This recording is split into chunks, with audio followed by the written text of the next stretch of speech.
Good afternoon, everyone. My name is André Plaude, and I'm Dean of the Faculty of Public Affairs. In that role, I'm delighted to welcome you to the third annual Catherine A.H. Graham Lecture on Aboriginal Policy here at Carleton University.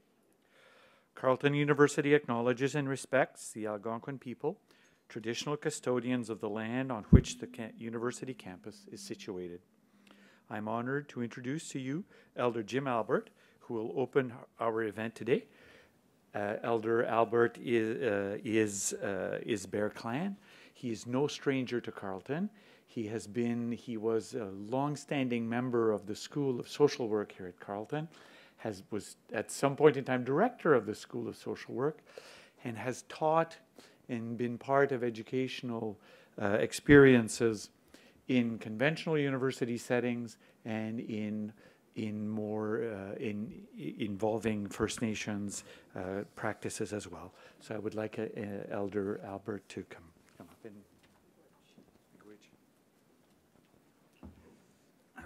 I'll say bonjour to everybody. I've seen some of you before today, so I thought I should change my wardrobe a bit. This is the third time today we did an opening prayer, so for your sake, I thought I should at least spiff it up a wee bit. So I'll ask everybody to stand, and I'll do an opening prayer. First, I'll say miigwech for this tobacco that I was given before I do the prayer today, which is what we always do. We always offer the tobacco before when we ask somebody to do something in ceremony. So I'll say bonjour sheminado. I'll send greetings to the Creator. I'll say miigwech, Creator, for again bringing us all together tonight to spend this time with each other. And I say miigwech for all the gifts that are given to us from the sky world, the beautiful grandfather and the grandmother moon that travels the sky every day as well. So and all those other gifts from the sky world, they're all there for us to observe and see and have that awe about. And also all the gifts of Mother Earth, all the other creatures that share this earth with us and we share with them.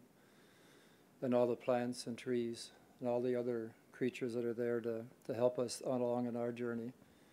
And I say miigwech for them all, Creator, and I ask you to help me never to take them for granted, to help me to acknowledge them and say miigwech, offer that thank you to them every day.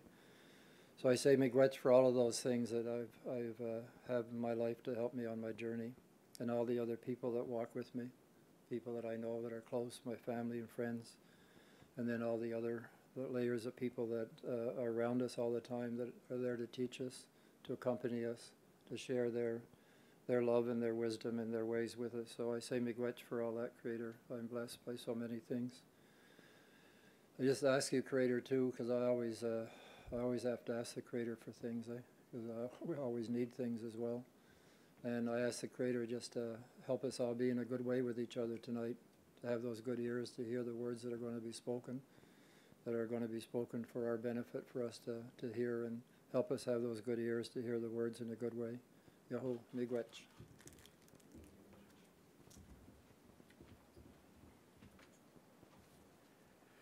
Thank you, Elder Jim Albert. We're privileged and honored that you are here to open our event today. Once again, welcome everyone. This lectureship is named for Catherine Graham, Professor of Public Policy and Administration at Carleton. Beginning in 1998, Professor Graham served as Associate Dean of Research in the Faculty of Public Affairs and was appointed Dean of the Faculty in 2003. She served as Dean for 6 years, after which she was appointed Interim Associate Vice President Academic, and she's now serving as Senior Advisor to the President and Provost. Catherine's own research focuses on local governance, community development, Aboriginal policy, and policy processes. As Associate Dean of Research in the Faculty of Public Affairs, she encouraged action-oriented research and policy innovation by researchers, students, and centers in all fields, from weapons in space to refugees in downtown Ottawa, with partners in all sectors, governments, nonprofits, and business. Her leadership as Dean solidified the collective identity of this unique and vibrant faculty, a faculty that leads every day in areas that are important in every aspect of Canadian society. During her tenure as Dean, she hired a cohort of new faculty whose drive for excellence and creativity is producing a steady flow of new projects, conferences, courses, and publications across all fields in public affairs.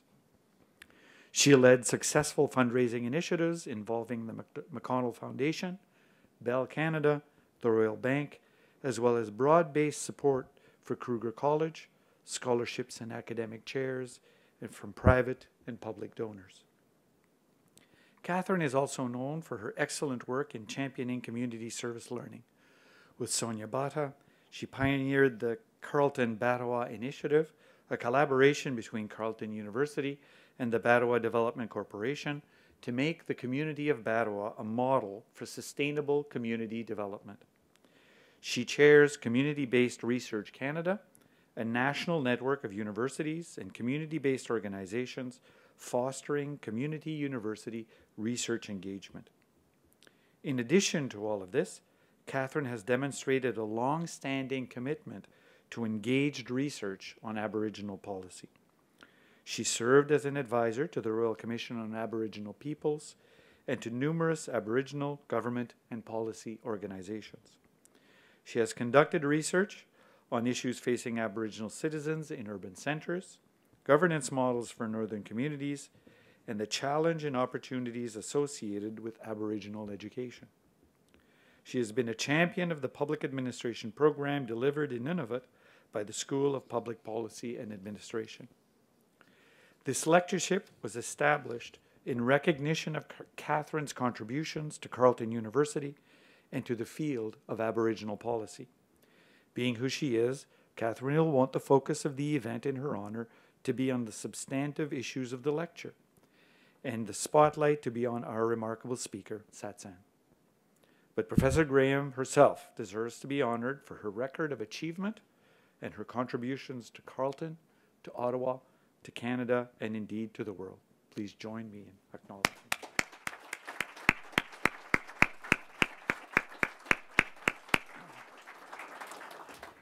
We're extremely privileged to have Satsan, President of the National Centre for First Nations Governance, deliver our lecture this afternoon. At this time, I invite Carleton University Provost and Vice President Academic, Peter Ricketts, to introduce him to you. Peter?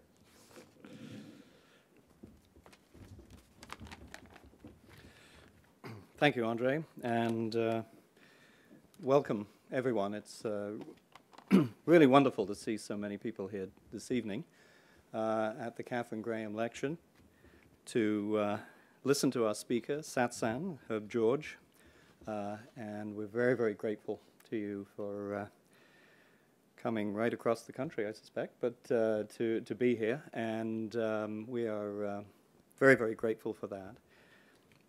Before I introduce Satsan, if I could just, though, add my gratitude and appreciation for the work that Catherine Graham has done for the university, but continues to do, to promote Aboriginal education, to promote research, community partnerships with Aboriginal communities and organizations in the region. And we really are appreciative of all that work, and it is helping to move us along, I think, and make Carleton a much more welcoming place for Aboriginal students, a much more open place for engaging in the kinds of research and the kinds of partnerships which can truly work, where Aboriginal communities in the university can truly work hand in hand as true partners and true allies in what is our goal, which is education and making our students a better world and helping them make it a better world too. But also to give back a little bit for the wonderful territory on which we are able to have this campus and to operate. It truly is an honor and a privilege to be in such a beautiful place, and we're very grateful for that. But tonight my job is to introduce Satsan, so I will do that with great pleasure. Satsan is a Wetísuwetíen Hereditary Chief of the Frog Clan, and he has been a long-time speaker for the Wetísuwetíen Nation and previously served as speaker for both the Gitxan and Wetísuwetíen nations. He was also an adjunct associate professor in the School of Public Administration at the University of Victoria and taught for several years in the university's Administration of Aboriginal Governments program. Satsan has considerable experience with Aboriginal rights and title, as well as Aboriginal self-government and education. He was a key figure and strategist in the Delgamuukw-Gisdayaway case, which was the subject of a landmark judgment by the Supreme Court of Canada in December of 1997, which was a turning point in the issues of Aboriginal land claims, but also the rights of Aboriginal title, and also including the recognition of the value and importance of using oral history to be entered into court evidence. He offered advice and assistance to First Nations across British Columbia and Canada on the affirmation and recognition of Aboriginal rights, title, and treaty rights. He most recently served 2 3-year terms as the elected BC Regional Chief for the Assembly of First Nations and was a member of the AFN National Executive, where he had responsibility for the Delgamuukw, and he headed up the Delgamuukw-Gisdayaway National Process, which was an extensive community-based process of research, public education, and organization. He also held the executive portfolio for fiscal relations. Satsan is currently president of the National Center for First Nations Governance, a First Nations-controlled initiative designed to help First Nations achieve their inherent right to self-government. He is trained in law and education, and he attended Simon Fraser University and the University of British Columbia. Sorry you didn't attend Carleton, but maybe we can change that going forward in the future. We're very glad that you're attending Carleton now this evening. He is also a father, and he has 3 children, and he gives a passion and commitment to his message. And I know that you're going to be enthralled tonight with his presentation, which is entitled A New Era in Aboriginal Crown Relations, a New Frontier for Educational Institutions. Please give a warm Carleton welcome and miigwech to Satsan.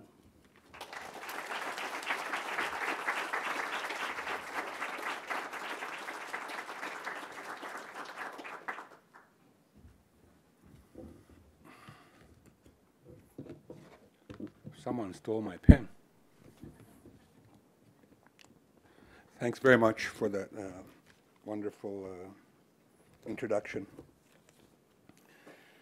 It's a great honor to be here. I very much appreciate the invitation. But first of all, I want to acknowledge the fact that we are on Algonquin land. And I want to also acknowledge Chief Gilbert White Duck. I very much appreciated your words earlier, Chief. And I hope that people were listening to what you had to say. I want to thank Carleton for this honor to be invited here to take part in this distinguished lecture series. It's good to meet you, Catherine. What a great honor to have something like this in honor of your accomplishments and your passion and drive. That's good to see. I wanted to also take this opportunity to give you a short, quick history of Canada and the fact that it's changed as far as you know it. And that is the challenge that we have before us, both as First Nations people and Canadians in general, from coast to coast to coast. I was speaking with one of the leaders in British Columbia just recently. His name is Guja, who's the president of the Council of the Haida Nation. And we were talking about the incredible challenge that we have in front of us. If you look at it in its entirety, just internally, to reconcile amongst ourselves as people and our communities, to try to heal from the damage done, to try to rebuild our communities, our societies, to address the issue of poverty, all of the ills that come along with it, the needs concerning education, a relationship, a new relationship with the Crown, a new relationship with the public, business and industry, and in fact to create a new Canada. A new Canada where First Nations are in a place where they should have been at the outset. So we're talking about this, and he said, "Oh man, I don't know if I want to keep on doing this because, man, alive, that's a huge problem." And he was actually talking about leaving. And I kind of got angry with him. And I said, "Don't talk to me like that. Damn it, we worked long and hard to create this opportunity that we have. And there's so much more to do. And we need everybody who has something to offer to bring us to this place that we need and want to be." I said, "Stop looking at it as a bad problem and a big problem. It's a good problem to have. And we created it for ourselves. And ultimately, it's up to us to find a way to conclude the kind of resolution that it needs." So I want to talk to you about that and try to impress upon you and drive it into your memory that whether or not you like it or not, the fact of the matter is we have a new era as far as Crown and Aboriginal relationships are concerned in this country, and things will never be the same again. And that's not to say that change is necessarily going to be bad and it's going to hurt someone and take something away, but that change is necessary. And that this new relationship has to be guided with dialogue such as we've seen today, because difficult questions are going to emerge sometimes on their own and sometimes because circumstances force them forward. But the fact of the matter is we have a lot of learning to do between one another and amongst each others to give effect to this new reality. And it's interesting because my own journey in my own life has come kind of full circle. My first experience with higher education was at a community college in Terrace, through Northwest Community College. And somehow I had watched this movie called Burn. I don't know if anybody's ever heard of it. A Marlon Brando movie that was pulled out of the theaters because people wouldn't leave after they watched it. And what Burn was about colonization and how colonization is done and how you keep it. And it was this fictional country where there was an uprising amongst the black people who were colonized, with a leader who was stepping up to bring this forward. And Marlon Brando plays the part of this man from the colonizing country to come and quash this rebellion. So he arrives by ship to this country. And as he's walking off the ship, he's packing a bag. And this black person comes to him and says, "Can I take your bag?" You know, of course, he's used to that, so he hands off the bag. And the rest of the story is about how he engages with the people, gets their trust, and then he crushes them. And the movie is called Burn because he burnt them out. And at the end of the movie, as he's getting back on the ship, he's packing his bags, he's been successful at his job, and he hears this voice say, "Can I take your bag, sir?" And I'm in this class, and this professor is talking about the history of First Nations people in Canada. And he made some comment, and I responded by saying, "Pack my bags." And he said, what did you say? And I said, "Pack my bags, honky." Because I was an angry person. I grew up angry because of what had happened. And he became my friend, and he calmed me down. And he said, "You're not going to get anywhere to change in this situation through anger. That if you really want to do something about this, you've got to learn to go at it in a different way." So I learned to temper my anger. And I realized in the last little while that because of the changes that we've accomplished, that I got to come back to this institution again and say, "Listen, we need your help. We need your help to give positive and constructive change that we need to see. And this is what we need. And this is why you as an institution need to realize that you need it too." So it's not just a one-way street. It's many, many streets interconnecting.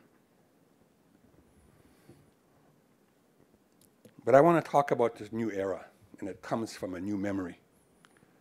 I was involved in the Delgamuukw and Gisteway court action since 1975, when I got home to be the first band manager in my community. And I was lucky and kind of confounded at the time to be met by our chiefs, hereditary chiefs, who welcomed me home, not to be the band manager, but they welcomed me home to the territory to work with them to address the outstanding land question. And in our neck of the woods, which is north central British Columbia, the McKenna-McBride Commission came through our lands in 1913. So it's not as long as it has here and in Atlantic Canada. And one of the people that the McKenna-McBride Commission encountered was my grandfather, whose name was Denise Goufflat. He was one of the hereditary chiefs in the clan I come from today. And they want to talk to him about setting up reserves. And he said, "I'm not prepared to talk to you about that. What are you talking about? You're going to come here and give me land. You want me to move from here to there? What I'll talk to you about is how we will share with you, but you have no land to give me." And we all know what happened. In the intervening years, our people were pushed off the land. The Indian Act was imposed upon us, and the dependence that goes along with it, and all of the problems that we've experienced and know resulted from it. And I grew up in that, in the midst of, in my opinion, the height of the social chaos in our community. The violence, the alcoholism that was already entrenched, the abuse that in every which way was flying forward and at full speed. And I'm a little kid growing up in this. I'm watching it and I'm seeing it, and I can't understand it. It's like a big supernatural monster that wants to claw me up and kill me. And I made it my business at a very young age, I'm not going to let that happen. And I fought against it and questioned it and challenged it all the way along. I stopped going to church because I couldn't reconcile between what they were trying to teach me and the way they treated my parents, the way they treated us. And my dad, who was a fierce Catholic, tried to deal with me on that, and I wouldn't relent. And my first day in high school, at residential school, the principal of the school, a priest, an oblate, Mary Immaculate, comes in and he punches me clear over my desk because I refused to go to church that Sunday when we got there. And so they wouldn't let me eat that night. And the next day I had to go to school, and I had a date with the principal. But I'm in my classroom before it starts, and I'm talking to the other students and saying, we can't let them do this to us. We can't let them force this on us. And here the principal is standing there listening to me talk. And he came in and he just punched me in the side of the head over the desk. And I was just a skinny kid. But I was angry too. And when you're angry, you think you're tougher than you are. And I got up to go at him, and there was a couple of girls from my village who were at school as well, and they stopped me. So I grew up with that, all the time knowing that I have a responsibility to do something about this, that we can't let this be the case for the upcoming generations and other children.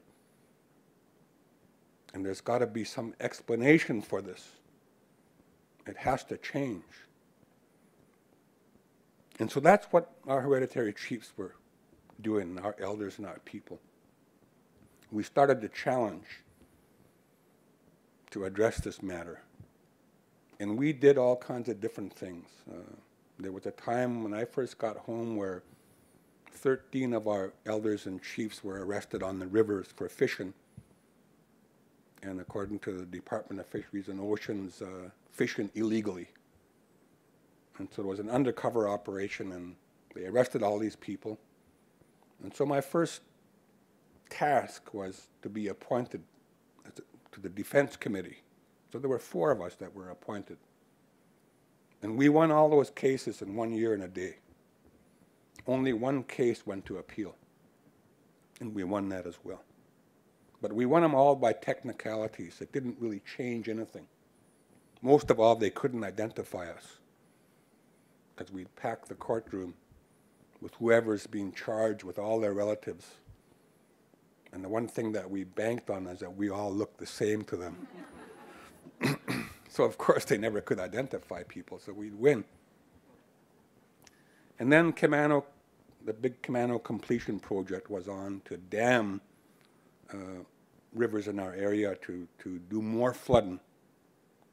And we got organized to stop that as well. Clear-cut logging, we got organized to stop that. We're out on blockades all the time. In the winter time, summertime, all the time. Going in to engage the public politically at every level. I remember going into a meeting in Smithers. There was about self-government, where we had 3 sitting MPs from the Conservative Alliance at the time, a couple of MLAs and their cadre of experts talking about the fact that we don't like and we shouldn't have self-government.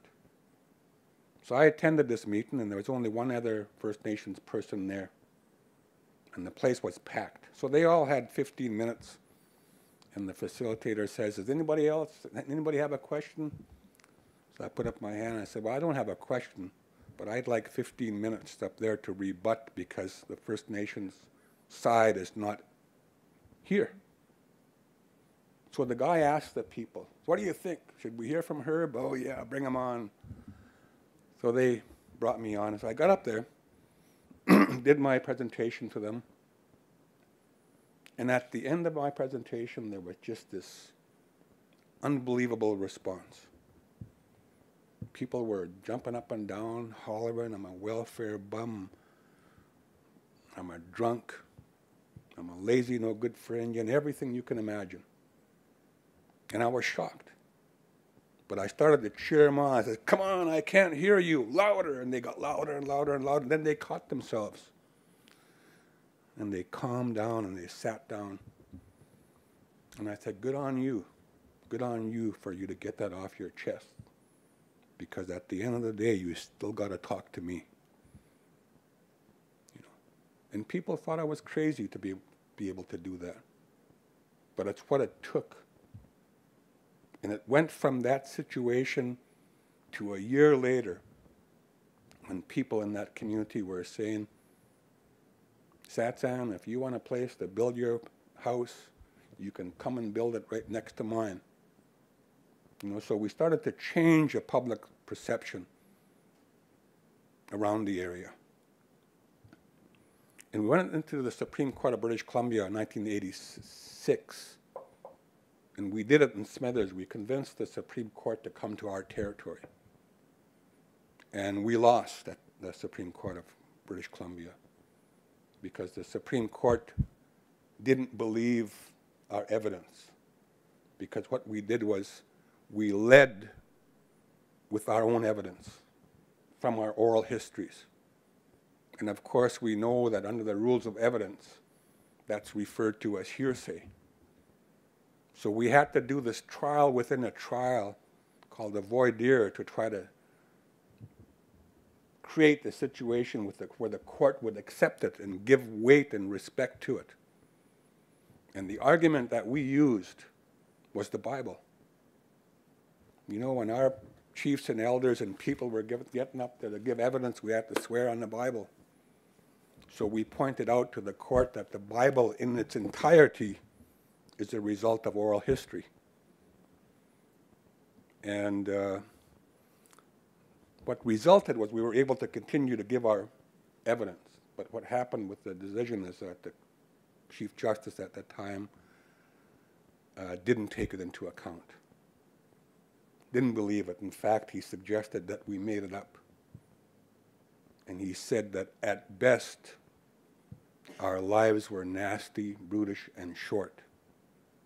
And he's quoting Hobbes from Leviathan, and then he misspells Hobbes. He and I opened an International Bar Association conference in Vancouver afterwards. We were both keynote speakers at the opening plenary session. And I told the organizers that I wasn't going to be able to get there right off the bat because I was flying in there that morning.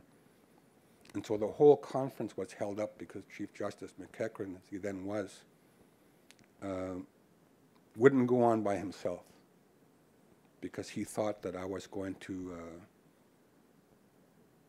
make a mockery of him because of the decision. And he wouldn't go until I came and talked to him. So I went to see him in the adjacent hotel, and I understood him. I understood his reluctance, and I respected it. And I went up to him and I said, I know why you're worried, and I know what you're afraid of, but I want to assure you that that will not happen. I will conduct myself as a hereditary chief, and we don't conduct ourselves like that. And so he came, and we were piped in together. So, but anyway, through that process, we had to rally. And I had to bring this decision home to our people, and our people were shocked by it, because we believed if we gave the truth, that truth would prevail. And so people were shocked. And then our chiefs got up and they said, well, we have to go forward. And no one can stop us now. No one can touch us because we're invisible people. If we don't have a language, if we don't have a history, if we don't have a homeland, if we don't have a spirituality, then we must be invisible. And let's keep on going forward. So we did. Into the Court of Appeal. And we overturned a major decision of the Supreme Court of British Columbia, which was that our rights were extinguished prior to Confederation through the colonies, the setting up of the colonies in British Columbia. So that was a big deal for us. Then into the Supreme Court of Canada, and ultimately winning the first legal recognition of Aboriginal title and rights in this country. The recognition of Aboriginal title and rights, the constitutional protection, and the admissibility of oral evidence, of oral history as evidence. So I always argue that we didn't change the rules of evidence, we created a new rule of evidence. And subsequently to that, we started to negotiate, and there have been a lot of other cases since then, but the negotiations have not changed much since. And things have changed around it. For example, in British Columbia, the BC Treaty process, the mandate of Canada and the province of British Columbia hasn't changed since the process was brought forward in 1991. And the mandate is, we will negotiate with you over 5% of your territory. And it could be in the form of land, cash, or economic opportunities, or a combination. And we will negotiate with you a limited form of municipal governance. Well, the fact of the matter is that the law has far, far surpassed the mandate that's expressed there. And so the work that we've been trying to do, that I've been trying to do as the National Centre on First Nations Governance, is to work with our people in our community, first of all, to promote an understanding and realization that we've accomplished what we've been looking for, that we've effectively regained jurisdiction to our territories, that we have a legal interest in the land, that we have the inherent right to govern ourselves, and that the relationship that's contemplated between First Nations people and the Crown is the government-to-government relationship. A third order of government, if you will. So we're doing all this stuff, and in preparation for going into the Supreme Court of Canada, our chiefs met because it took so long, so we get together to talk about why we're doing this. So I was there, and one of our chiefs said it's about creating a new memory in the minds of our children. And it just, you know, word went in your ear, out the other one. But when I got home, I was thinking about it. That night I'm thinking about it, went to sleep thinking about what did he mean. So I went to see him the next day, the next community to my own. I said, yesterday you said this was about putting a new memory in the minds of our children. What did you mean by that? Then he said, this is usually the storytelling time for our people. This is when we sat our children down and told them stories about who we are as a people, our history on this land, about the land itself and about how we conduct our use of it, about the animals, about the birds and about the fish and the relationship that we have, and how properly to recognize and respect one another as people. He said, those were the stories that we used to tell. Now the stories we tell are about our anger and about our pain and our suffering. And if we continue to tell those kind of stories, then our children are going to continue to be born and grow up in this realm of helplessness and hopelessness. And if we want to change that, we've got to change the stories that we tell. That's what this is about. When we win, we're going to start to tell new stories. It was really interesting. I was going through an airport, and I found this little book by Ben Okri. And he did a study of oral histories in South Africa prior to the dismantling of apartheid. And what he said in his little book was that you can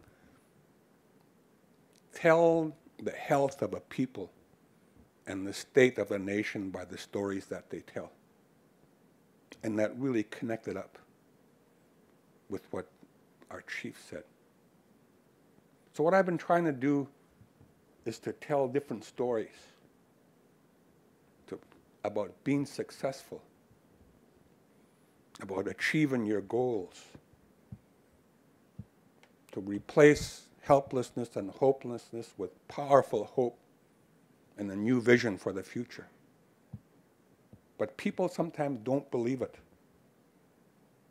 So I want to paraphrase words by Justice Ian Binney from the Supreme Court of Canada, who, when we were doing a conference at the University of Alberta on reconciliation, was our keynote speaker.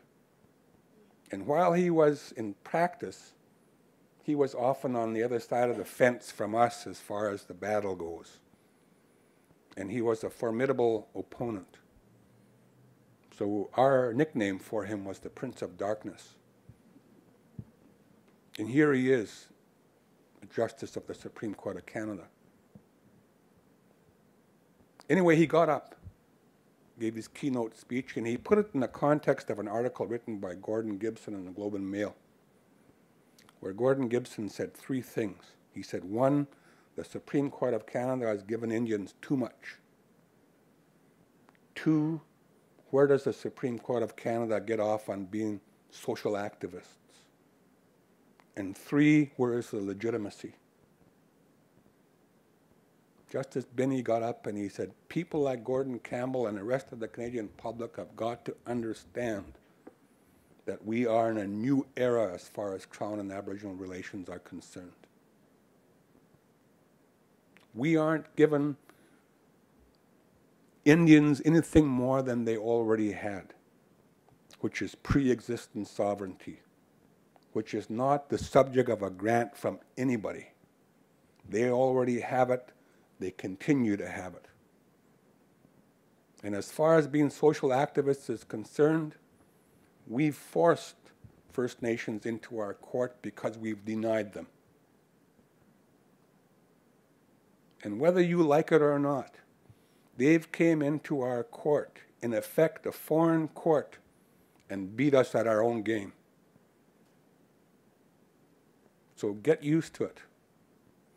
And then he said, as far as legitimacy is concerned, what's more legitimate than the highest law of the land, which is the Constitution Act of 1982, and the inclusion of Section 35, which recognizes and protects existing Aboriginal and treaty rights. He went on further to say that the procedural right to proper consultation, the substantive right to accommodation when treaty or Aboriginal rights are infringed is there, designed to drive negotiations towards proper reconciliation. And the reconciliation that's contemplated, as I mentioned earlier, is as a government-to-government relationship. So if you look at the case law, starting from Delgamuukw and Gisteway and the recognition of Aboriginal and treaty rights, including the inescapable economic component, the right to use the land at your own discretion, the right to self-government. And you look at Haida, where it says that the Crown has an obligation to properly consult and accommodate, where the province is asking the court, okay, if we have to talk to them, when do we need to talk to them? The court's response was that you need to talk to them at the strategic level of government. So in that instance, they're talking about forest lands. So if you're the government of British Columbia, the strategic level of government with respect to forest lands is number one, land use planning. What are we going to do with it? Then you make decisions with respect to it. Leases, license, permits, tree farm licenses, 1, 2, 3, 5, 10-year, 15-year, 10 years, and so on. And then you put in place a management regime to deal with it. And in British Columbia, it's the Forest Act in that instance. Then you start to let the opportunities. And then you start to enter into the realm of co-management between the companies and the Ministry of Forests and the Crown. So what does that mean? That means that when they come to deal with us, that we have got to be organized to meet them and to deal with them at the same level, that strategic level of government with respect to any matter. Under Section 91, the federal powers, the Section 92, the provincial powers, any infringement on either side has got to go through this process. And then you look further to the Cree people out of Alberta in a Mikisew case, where you have a federal situation, federal policy, environmental review policy, the building of a winter road for mine and exploration, and the Cree people, the Mikisew people, challenged. And the argument for Canada was that, well, we don't have to talk to them. The fact that they have a treaty means that there's no more rights. They've been extinguished because of treaty. Their second argument was that if there were any residual rights, as far as the Treaty 8 was concerned, the fact that they put Wood Buffalo National Park on top of it extinguished it. And thirdly, they argued that, they said, well, and on top of that, we followed our policy to the T. Well, the Supreme Court of Canada came back and said, you're wrong on all counts. With respect to policy, the Supreme Court said that the Crown, when it's justifying its infringement of Aboriginal and treaty rights, can't rely on its own legislation. And that means that First Nations have the right to their legislation too. And they have their right to policy that reflects that. And the reconciliation that's being contemplated, that's what Justice Binney said, was that between that two jurisdictions, those two sovereignties, laws, policies, negotiations, reconciliation. That's what's contemplated there. And so that's the new era that we've got to deal with now. And just this morning I was meeting with the Canadian Council of Chief Executives on energy. And they've having the same dialogue discussion that you're having, is how do we deal with First Nations people? We know that if we want to move forward in our business realm, that we need to talk to them. But we just don't know how, and we don't know who to talk to. And we want something that's quick, and we want something that lasts. And I'm saying, well, you know, where do you get the we from? You got a rat in your pocket? You know, there are other we's in the picture, and that's the new era. So this discussion is happening all across the country. And when we talk about, from the policy perspective, one of the biggest challenges that we have to give effect to this for First Nations is to do the land use planning that's necessary, to put in place the laws that reflect the jurisdiction that we have and that we want, and to put in place effective and efficient public policy to give expression to it. But we've been under the Indian Act for so long. Someone talked about 7 generations today. Well, it might be shocking to you to know that the babies being born today are the 8th generation under the Indian Act. So we need help when it comes to putting in place the proper laws.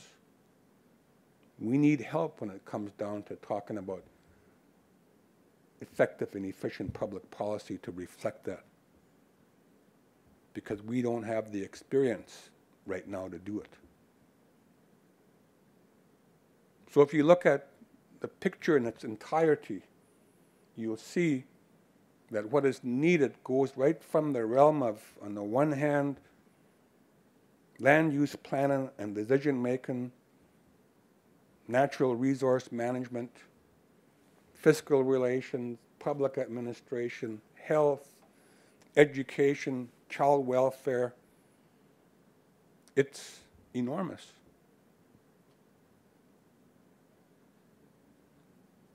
And that's what we've got to start to see from the universities and the higher education institutions across this country. So the challenge, I guess, for the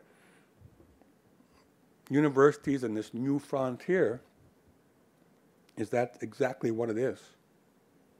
Because what we have in place for the most part is far removed from the new era that we have. And we've got to reconcile between what's there and the reality that's here today. And we know that universities are amongst the oldest institutions in the world, the slowest to change. And it has been slow. So the change that we're talking about today was started 15 or 20 years ago.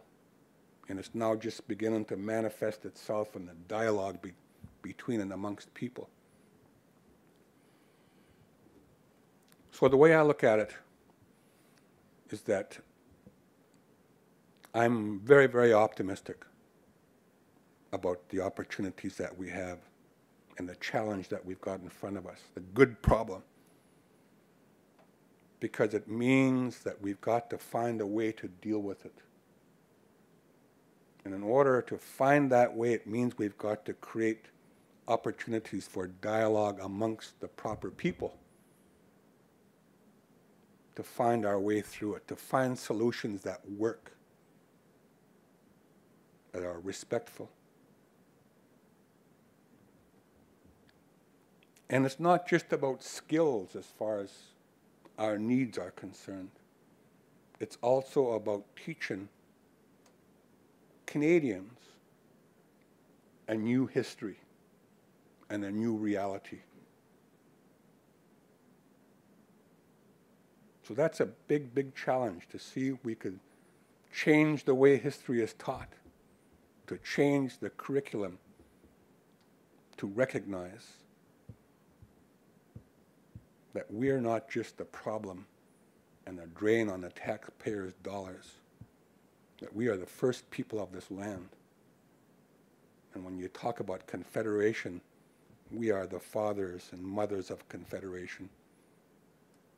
And if we can put ourselves in that position, then I think we're talking about the kind of Canada that we all deserve to live in, where we all have our rightful place. And I dream for that day, because I don't want my children doing this.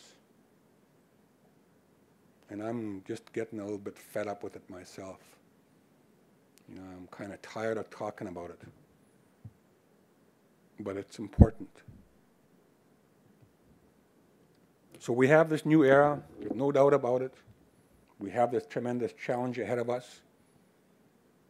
I am extremely optimistic that we're going to get there, because you see it happening. And I encourage Carleton University to not only to continue this, but in the words of Chief earlier on, not just in short little pitter-patter steps, but by leaps and bounds, because it needs urgent action. So I'm very, very honored to have this opportunity. I thank you for listening, and I think if there's any time for a question, I'll be happy to try to answer.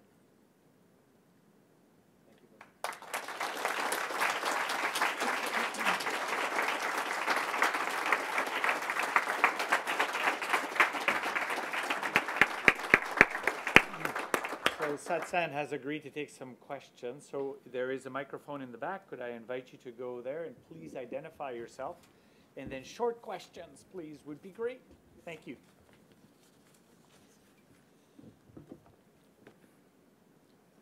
I much enjoyed your talk today. I'm wondering if you think perhaps there should be established in the Canadian Constitution an actual status equivalent perhaps to that of provinces for Aboriginal people in Canada. I can get the last part of it. To establish something like the status of a province for Aboriginal people as a whole in Canada. Okay. I got into Ottawa late last night. I was trying to stay up until midnight so it gets close to my own time to go to bed. So I get to bed and I'm just dozing off and I hear this rustling in my room and I'm thinking, what the heck is that? There's something in my room. And I wake up from this kind of sleeping stupor and I'm imagining, I'm seeing things. And then I realize there's nothing there and I say, it must be something in my suitcase. Maybe somebody put a rat in there. But what it was we're doing a conference this weekend at the University of Toronto Law School on Section 35 of the Constitution Act at 30 years. It's the 30-year anniversary this year. So they were stuffing papers under my door. And whether or not we need special provisions like that in the Constitution, I think is a question for the future. I think the big challenge now, as far as the Constitution goes, is not more argument and opinion about what it means, but again, using Justice Binney's words. When Section 35 came into the Constitution Act in 1982, the Crown's response and the way they treated it, their interpretation, was that there are no more Aboriginal or existing treaty rights. So in effect, Section 35 is an empty box. Well, Justice Binney said, the fact of the matter is, Section 35 now is a full box of rights whose content can only be determined by the people who hold it. And that's the challenge that I think we need to turn our attention to before we start looking beyond it. And that means that we've got to engage the rights holders who are the First Nations citizens of all the different nations across the country. And that's an internal challenge. That's something we have to do. So my own sense of it is that we shouldn't be looking beyond job one. I was looking at reviewing a paper out of New Zealand, and they have there in that legislature X amount of seats that are Maori seats, and they've got the Treaty of Waitangi, and they've done a lot of work around that. And so the question they had was whether or not it needed to be put into the Constitution. And the conclusion that I was looking at was that they felt that in order to have the same kind of protection we have in Canada, that they might have to move to that direction, hopefully.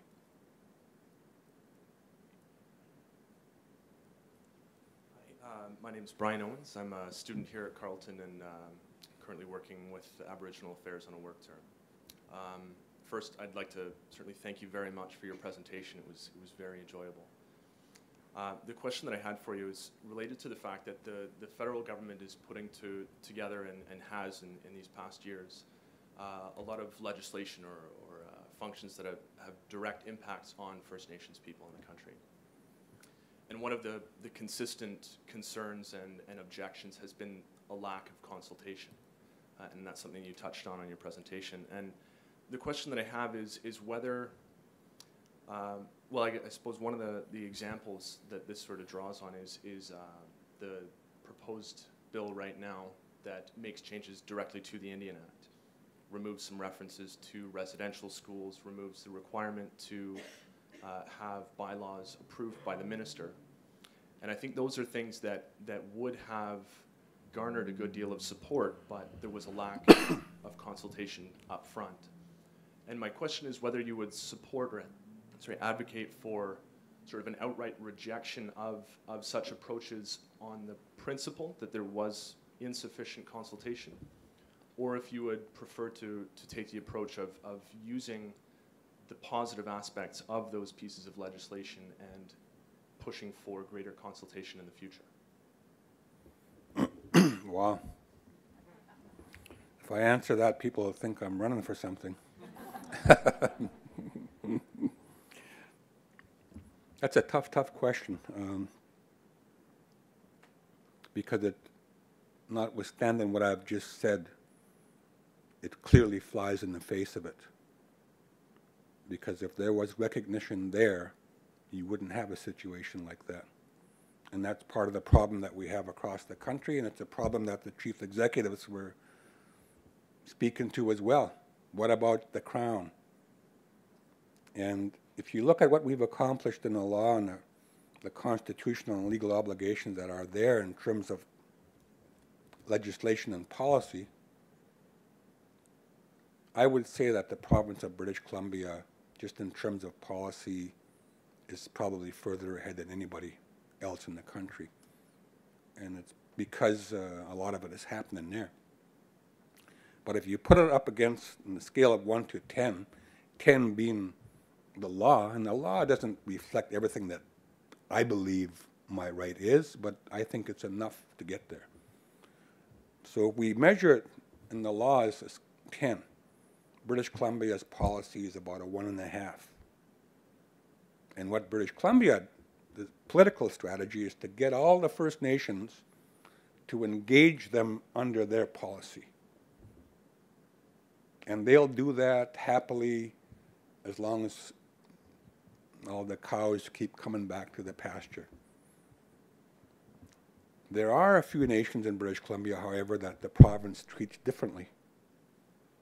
And there, the scale has gone up to around, a 7 to 8 out of 10. And you generally see that where First Nations are more organized, with respect to their capacity and doing and knowing what they want. And as far as that policy is concerned, you're starting to see it move across the country. And different jurisdictions are having different problems and issues with it. I was here a couple of years ago doing a thing at, again, the University of Toronto, where the then Attorney General, Michael, what is his name? Oh, Michael Bryant. He got up and he said, "What am I supposed to do? I know the law. I'm a lawyer." He said, "But yet I've got 6 people in jail. We've got a political animal that I got to deal with. What do we do?" And that's similar to what we've got with the federal government. You look back just recently, like 2 years ago or so, the Standing Committee on Aboriginal Affairs of the Senate, and they're talking about economic development, recommended to the government to recognize their legal obligation in terms of consultation and accommodation as a driver for economic development. And it would have been, but of course it didn't happen. And you look at the Gateway Project in British Columbia, huge thing. There's billions of dollars being invested into it. And on the face of it, it looks as if government and certain parts of the business and industry are thinking that they can just push it through. And the arrogance is unbelievable, and the strategy is very, very questionable, and their interpretation of the law, I think, is ultimately what hurts them. Because they ultimately went on the belief that First Nations don't have a veto, so we can just keep going. Well, we know that's not the case. And in fact, you've got a situation in British Columbia where it's not just First Nations, it's all the municipalities and the public who are saying no too. You look at the situation with legislation,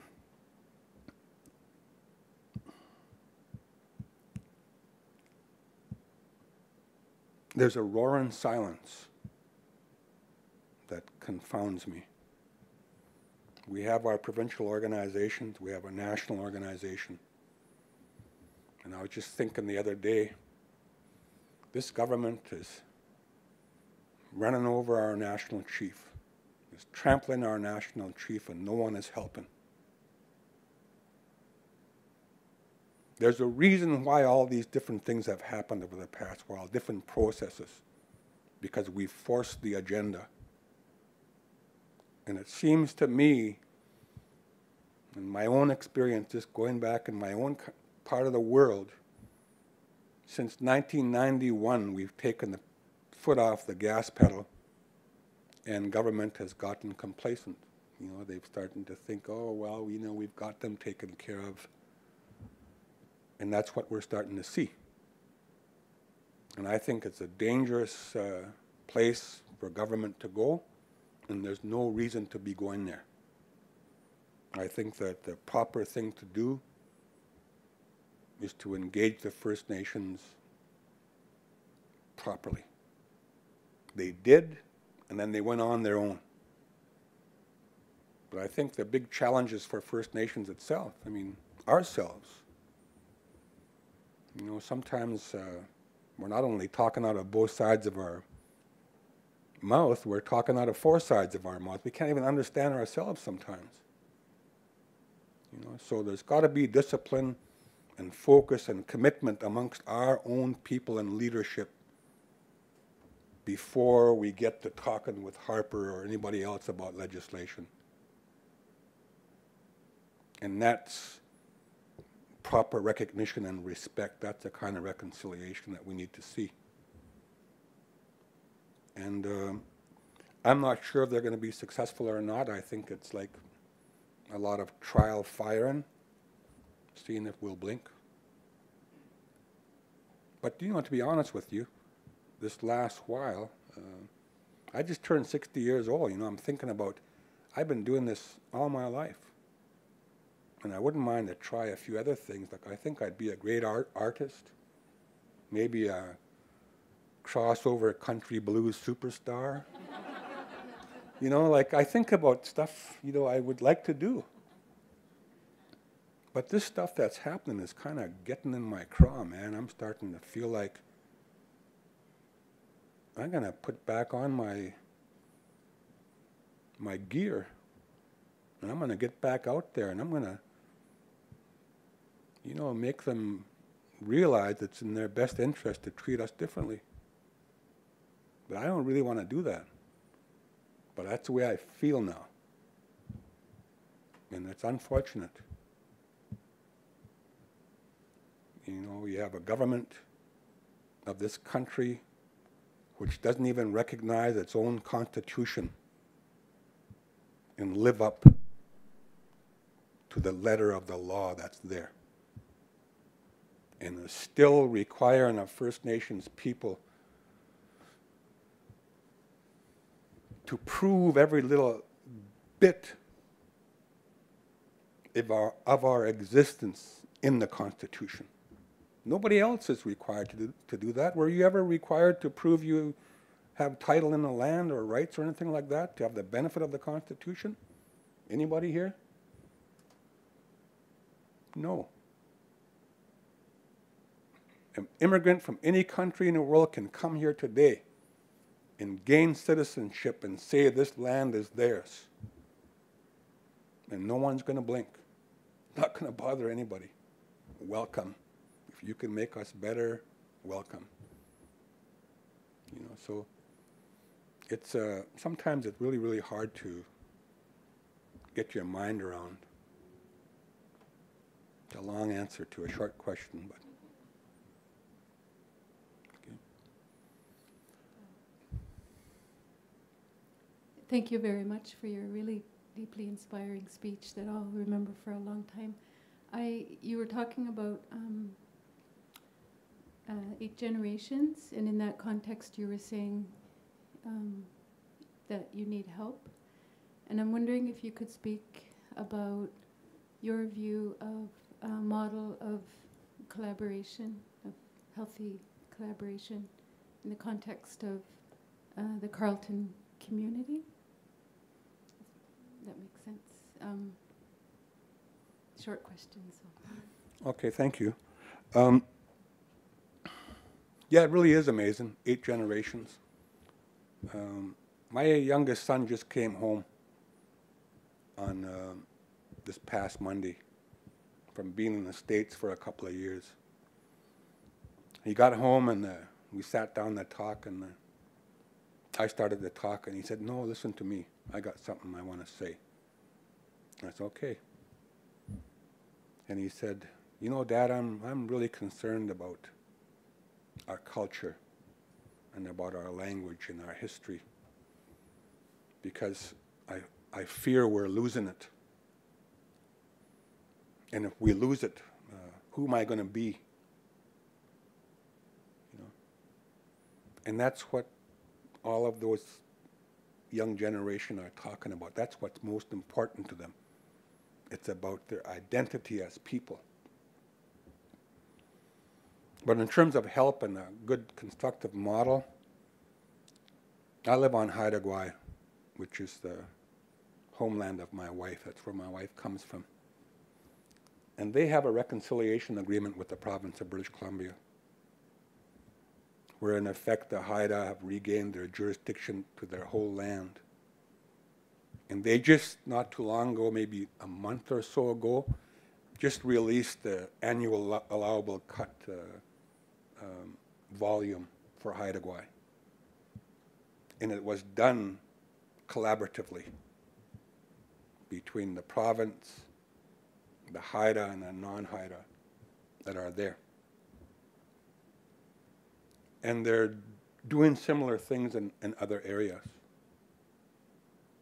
And what's really amazing to me, like working right across the country, is I don't see a relationship to that level anywhere else in the country between and amongst the people who are living there.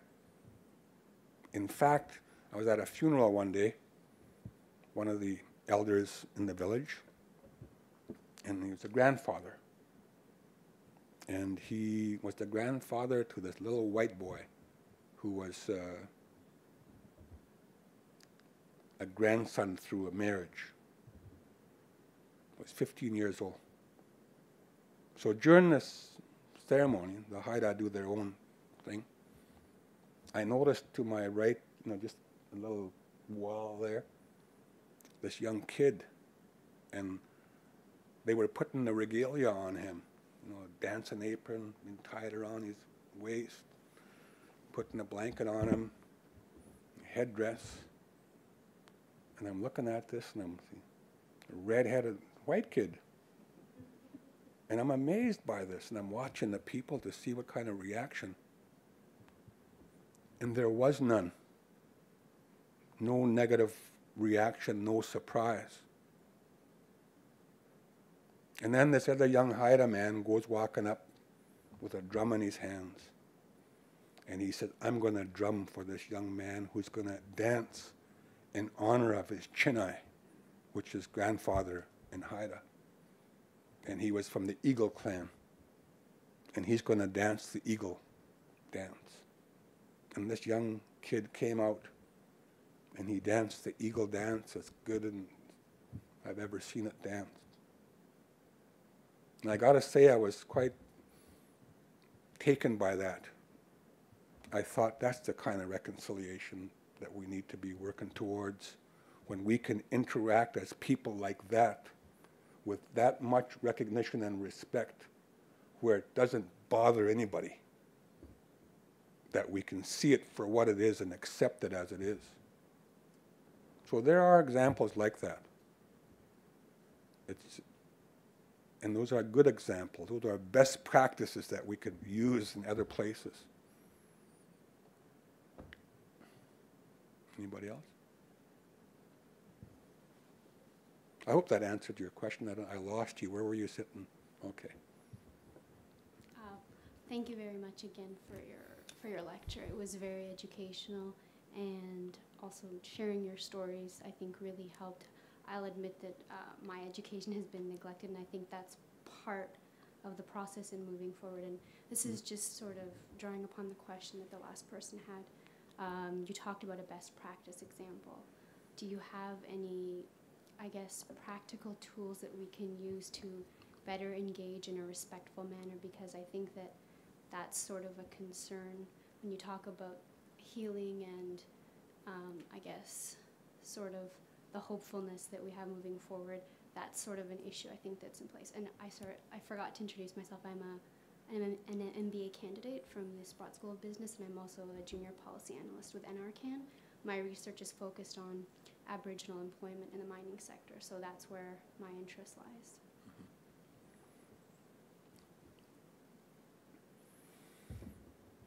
I think the most amazing thing I've seen, and we use it, is called open space facilitation, where we bring different people together.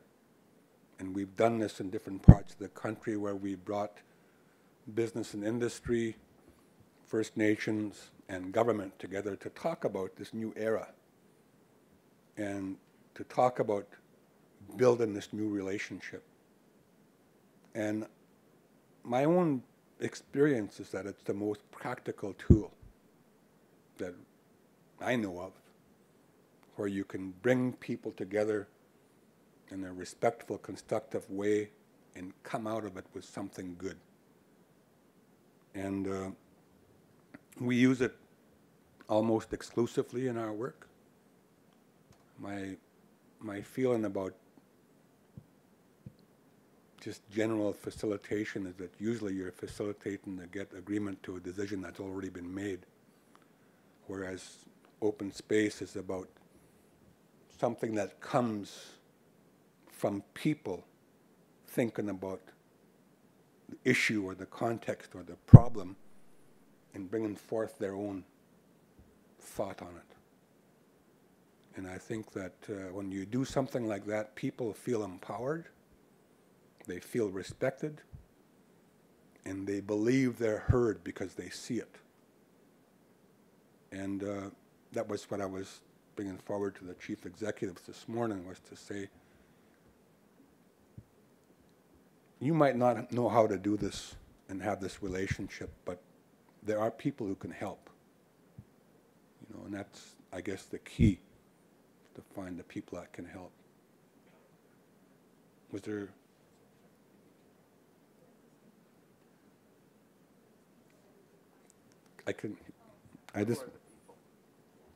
Who? Who are those people that can help, other than like students like me and yeah? Well, I'm always. We have on our staff a couple of the best facilitators around in this area, but there's also others across the country, so you can find them. But I guess the question you're asking is more specific than that. Who can it be, right? I know that there's an organization of university students, I can't remember the name of it, but who are connecting with First Nations people across the country, and in fact going to their communities. And the whole notion behind it is those young people realize that change is necessary and they want to be a part of it, and that they've got to go and learn on their own.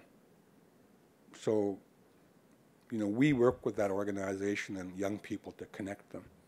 But I think it comes down to just individual people accepting responsibility and doing something about it. Beyond that, you know, when my son was talking to me, I don't know if all parents do this, but the usual response is, "Oh yeah, well, show me."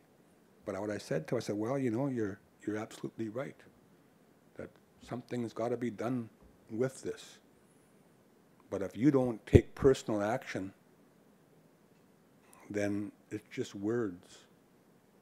And like you said, words are cheap, you know. So I encourage people that, you know, you have to take personal action." We have time for one last question. Thanks. Good evening. I'm my current paying gig is a federal public servant, and before that I was a service provider in the city of Ottawa. And I guess it's related to your last remarks about action, and people in the room have different roles and responsibilities. Many of us will have had different roles in our lives as service providers or as public servants or as parents.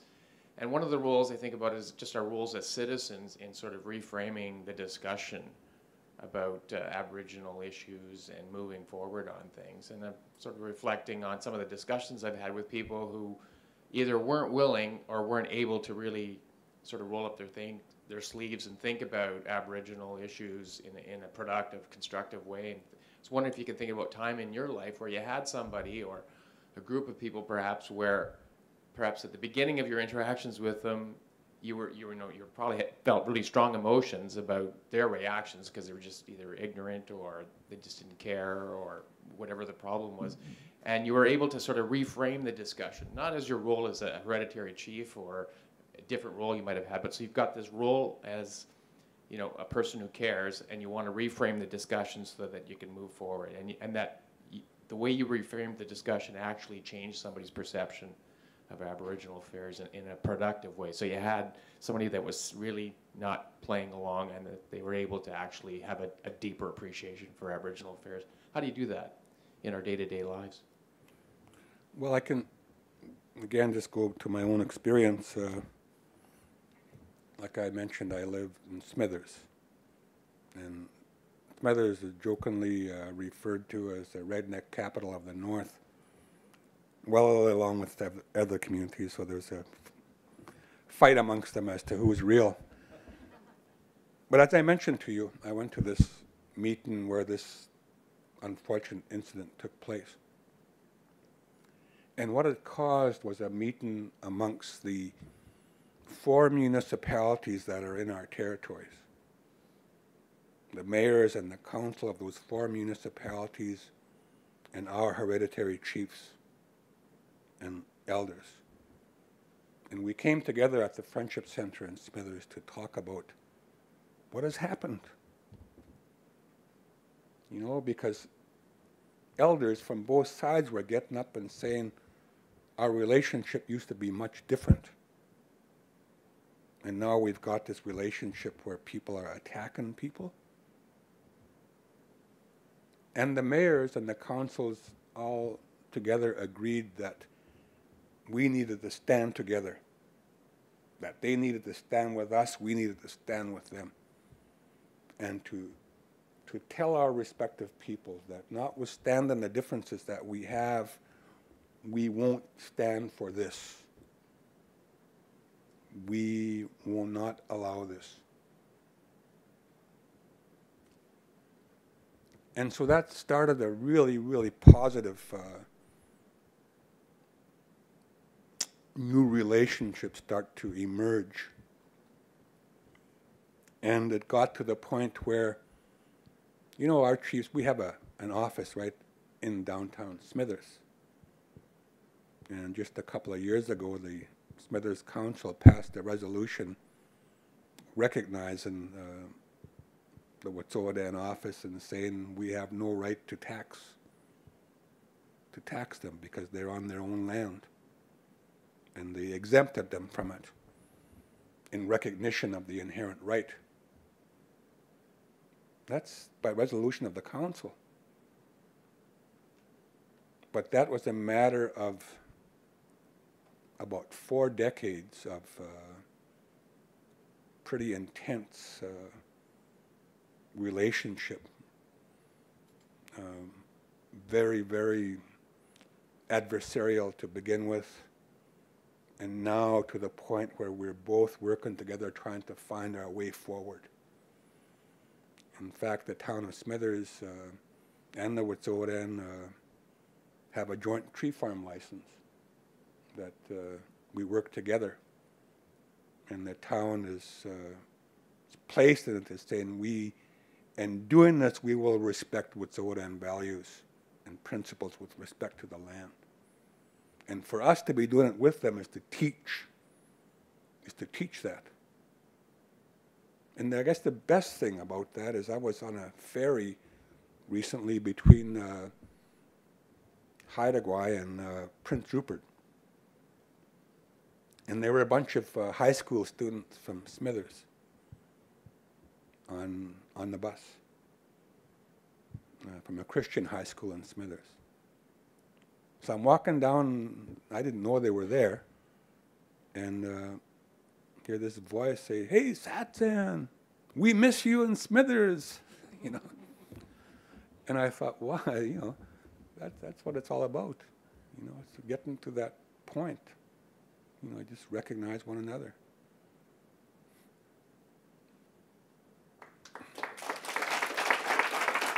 Thank you.